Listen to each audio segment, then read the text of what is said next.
இயேசு கிறிஸ்துவின் நாமத்தினால் உங்களுக்கு என் அன்பின் வாழ்த்துக்கள். நாளில் இந்த வேளையில் கூட கர்த்தர் நம்மோடு கூட வார்த்தையின்படியாய் விடுதலையின் மாதத்தின் விடுதலை வார்த்தையின்படியாய் நம்மோடு கூட இடைப்பட்டு கொண்டிருக்கிறார். இந்த நாளில் கூட பாருங்க, 1 யோவான் 1ஆம் அதிகாரம் 7வது வசனம் கடைசி பகுதியில் அவருடைய குமாரனாகிய இயேசு கிறிஸ்துவின் இரத்தம் சகல பாவங்களை நீக்கி நம்மை சுத்திகரிக்கும்.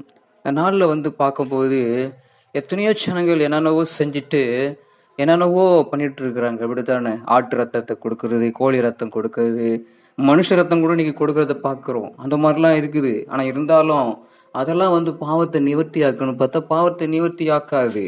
ஆனால் ஆண்டவருடைய ரத்தம் இன்னைக்கு பார்த்தீங்கன்னாக்கா சகல பாவங்களை நீக்கி தம்மை சுத்திகரிக்குமா. அப்போனா ஆண்டவராகிய இயேசு கிறிஸ்து அதனாலதான் இந்த வசனம் சொல்லுகிறபடினா நமக்கு ஒரு விடுதலை வேணும். ஒரு பாவத்திலிருந்து விடுதலை வேணும்னா ஆண்டவராகிய இயேசு கிறிஸ்து நமக்காக என்ன பண்ணாரு?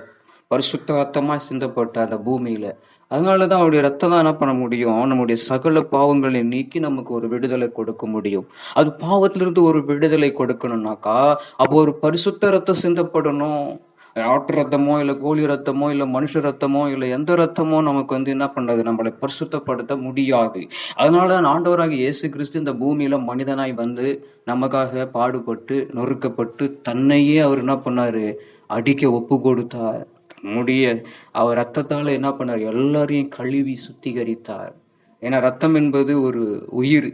ஆமா, அப்படித்தான் சொல்லப்பட்டிருக்குது வேதாகம். அப்ப அந்த ரத்தத்தில் இருக்கிற பாவத்தை கழுவணும்னா பரிசுத்த ரத்தம் சிந்தப்படணும். அதனாலதான் இயேசு கிறிஸ்து ரத்தத்தை சிந்த போட்டார்.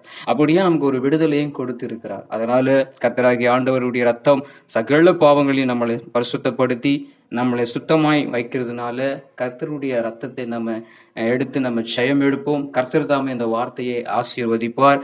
ஜீசஸ் பிளஸிங்களோட அநேகருக்கு நீங்க தெரியப்படுத்துங்க, ஷேர் பண்ணுங்க, லைக் பண்ணுங்க, கமெண்ட்ஸ் பண்ணுங்க. நீங்க மறக்காம இதை தொடர்ந்து நீங்க நினைத்திருங்க. கர்த்தர் அற்புதம் செய்வார். ஆமென்.